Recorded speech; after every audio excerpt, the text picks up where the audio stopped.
Hello guys, welcome back to my channel. Ngayon, i-discuss natin kung ano ang meaning ng conceptual framework at kung ano-ano yung mga accounting principles na dapat tandaan natin. We need to have these accounting principles established so that mag-handle na tayo ng clients. May alam tayo tungkol sa basic principles ng accounting. Sa topic na to, dapat malaman mo itong mga learning objectives natin. Number 1, we need to understand the purpose of the conceptual framework. Number 2, we need to identify the components of conceptual framework. Number 3, we need to identify the qualities that makes financial statement useful, the principle of recognition of the elements of the financial statements. Number 5, we must be aware of the various bases for measuring elements of financial statements. And number 6, we must be able to explain the distinction between the double entry bookkeeping and single entry bookkeeping. Let's start with the question, why do we need a conceptual framework? Dahil sa mas komplikadong business environment, there is a need na magkaroon tayo ng understanding ng basic principles. Yung ginagamit natin sa Pilipinas is the double entry bookkeeping process, which is the foundation of accounting. It was developed in Italy during the 13th and 14th centuries. Ano nga ba ang conceptual framework?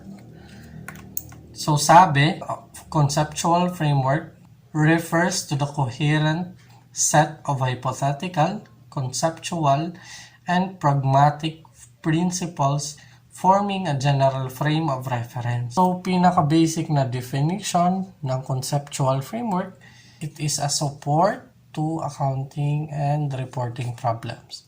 Conceptual framework deals with the following objectives of financial statements. Tinatakal ni conceptual framework as a support to accounting and reporting problems yung objective ng financial statement at saka yung qualitative characteristics that determine the usefulness of information in financial statement.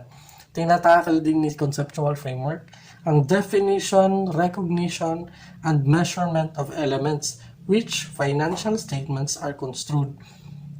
So the last na tinatakal ni conceptual framework is the concept of capital and capital maintenance. Unahin natin yung number 1, which is the objectives of financial statement. Tandaan mo lang yung objectives po ng financial statement. Number 1, it is useful to current and potential investors and creditors in making rational investment, credit, and other related decisions. The next objective of financial statement is to help current and potential investors in assessing naman the amounts, timing, and uncertainty of future cash flows such as dividends or interest payments. So number 3, na objectives ni financial statement, be accurate in reporting the economic resources of business, including any claims to those resources held by other entities, as well as the effects of any pending transactions, events, and circumstances that will affect the company's resources and claims to those resources. Sa financial statements, meron tayong mga underlying assumptions. So yung underlying assumptions natin is dalawa. Ito yung going concern at saka accrual basis of accounting. So, unahin na natin yung accrual basis of accounting. So, under these basis daw, yung effects ng transactions and other events ay nire-recognize when they occur and not as cash or its cash equivalents are received or paid. Meaning lang, nire-record siya kahit hindi pa nabayaran or hindi pa nakolekta. So, example, nagpautang ka. So, it is a receivable. Yung cash, hindi mo pa nakuha or hindi mo pa na kolekta, pero i-record mo siya as receivable. Kasi may claims ka na yan eh. So, i-record mo under accrual basis of accounting. I-record mo yung transaction kahit wala pang cash na naibibigay. Example, if umutang ka naman, tapos hindi pa naibibigay yung pera kasi nasa bangko pa, i-record mo na yung liability as long as meron ng agreement kahit hindi mo pa nakuha yung pera. It is already a liability. Kasi nga, under the accrual basis of accounting, inuulit po natin, magre-record tayo ng mga transactions kahit wala pang cash or walang cash na na-involve. No? So, it is a new world after all. Ano naman yung pangalawang underlying assumptions ng isang financial statement? So, ang isang financial statements are prepared normally on the assumption that the entity is going concern and will continue in operation. So, yung meaning natin dito ng going concern is continue in operation. So, ina-assume ni financial statement na magko-continue si business. So, if may mga indication na hindi na magpapatuloy si business, kailangang ilagay sa financial statements na mayroong risk na yung going concern or yung pagko-continue ng operation is madidelay, may stop, pwedeng ma-stop, or pwedeng mawala. So, dapat nakasulat sa financial statement yung going concern. But as a general rule natin, mga bossing, i-record natin yung financial statement as if magko-continue siya sa business na yun. Tungo naman tayo sa qualitative characteristics na nagdetermine daw ng usefulness ng information ng financial statement. Pag sinabi natin qualitative, it refers to the quality, from the root word quality.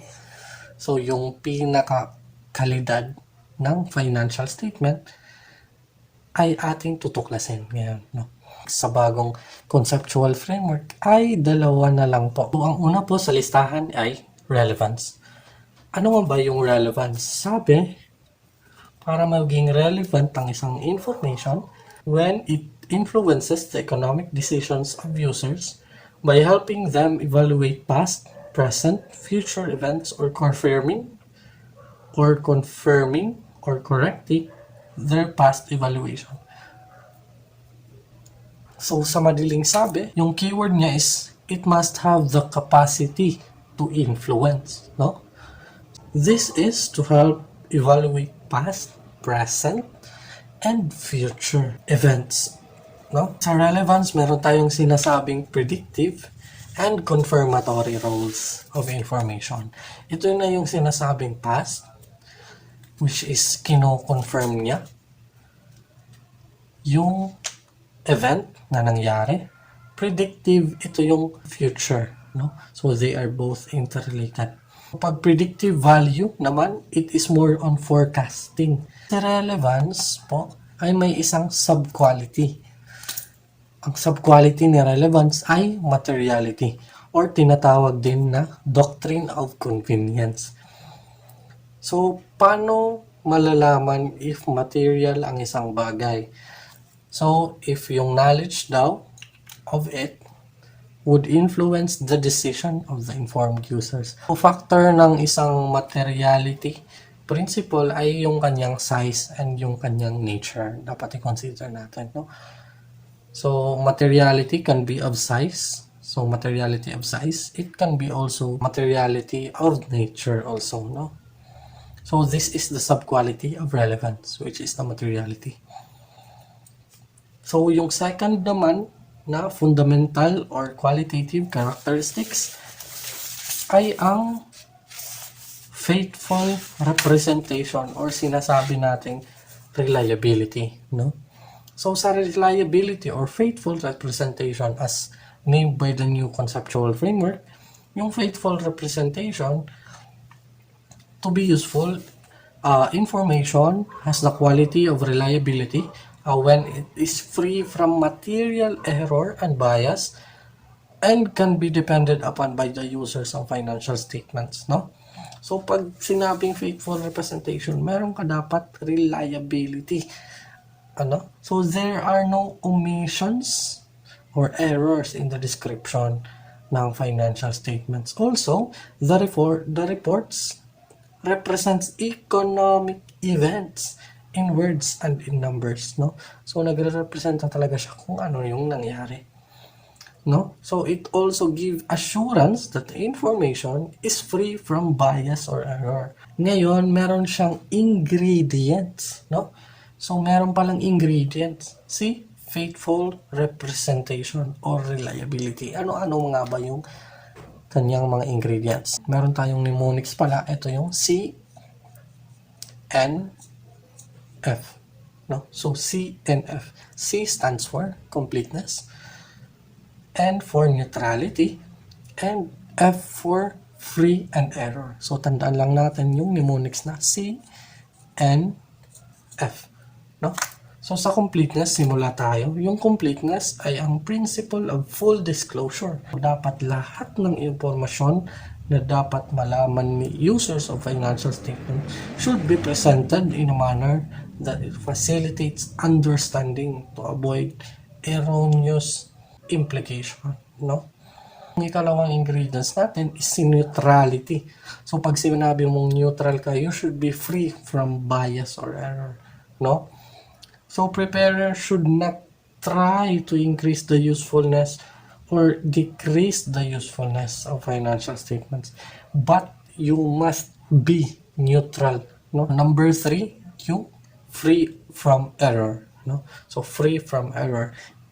This means that the process are properly applied, no? So the process properly applied, yung mga computation properly computed, yung mga sentence is properly worded, no?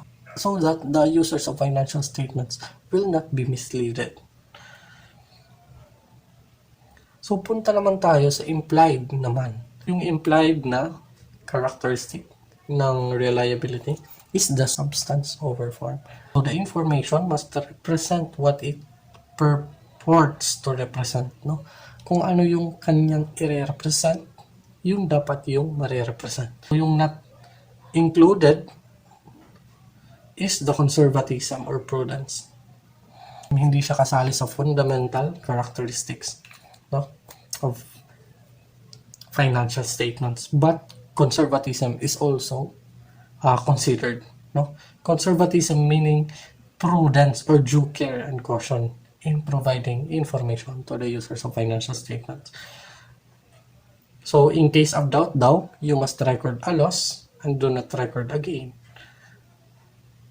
It is inconsistent with neutrality kasi may pinapanigan pagdating sa conservatism. Now, let's discuss the recognition of the elements of financial statement. Ano ba nire-recognize ang isang assets? Sabi, ang assets is recognized in the balance sheet when it is probable that future economic benefits will flow to the enterprise and assets has a cost or value that can be measured reliably. While liability is recognized in the balance sheet when it is probable that the outflow of resources embodying economic benefits will result to the settlement of a present obligation and the amount of which can be measured reliably.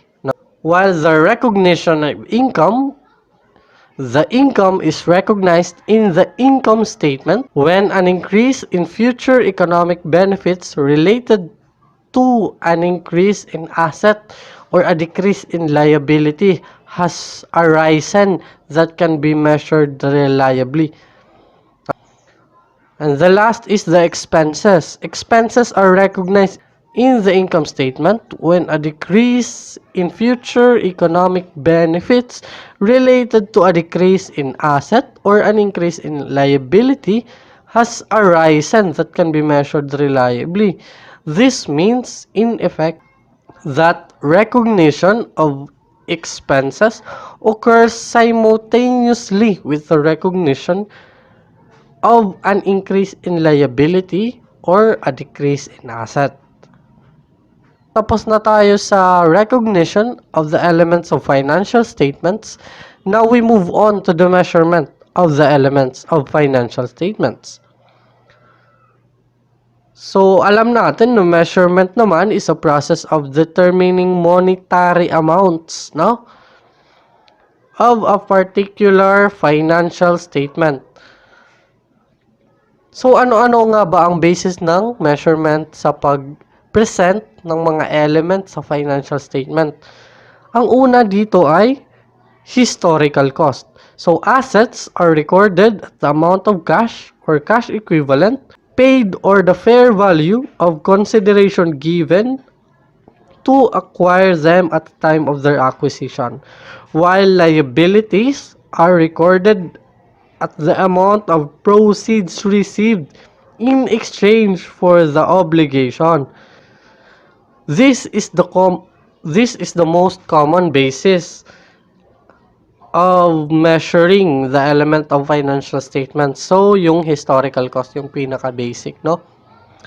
So, the other measurement is the current cost.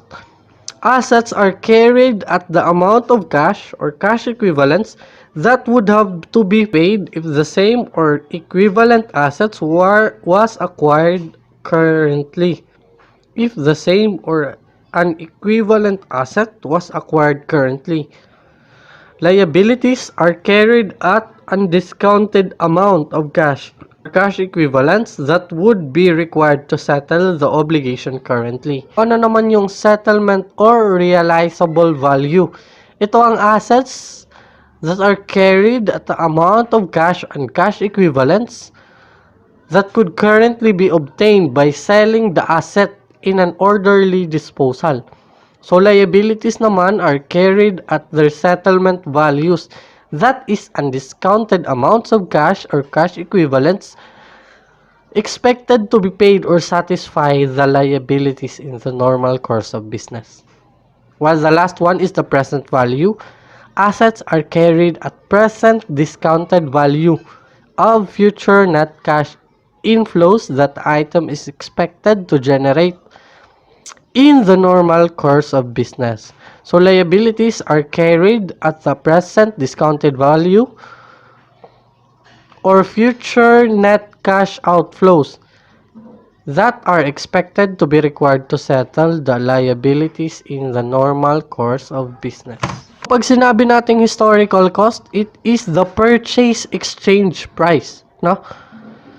Halimbawa, bumili ka ngayon ng sasakyan, your purchase exchange price ngayon ay yung historical cost mo, no? So pag record sa financial statement ng sasakyan is the purchase exchange price. Example, 1 million yung purchase price ngayon ng isang sasakyan, you will record it at historical cost, which is the purchase exchange price. While the current cost naman, sabi, nire-record yung asset or liability at current exchange purchase price. No? While the realizable value naman is the current sale exchange price. Example, bumili ka last year ng kotse or sasakyan at ibinenta mo ngayon, yung realizable value niya is kung magkano mo maiibenta ngayon yung sasakyan mo na binili mo last year. The present value naman is the future exchange price. Pumunta naman tayo sa double entry bookkeeping and single entry bookkeeping. Ano nga ba yung pinagkaiba nila? So, yung double entry bookkeeping is generally preferred to single entry method because in double entry bookkeeping, gumagamit tayo ng debit at saka credit elements, no? Whereas, yung single entry bookkeeping, gumagamit sa single entry bookkeeping ng isang account lang. Example, cash.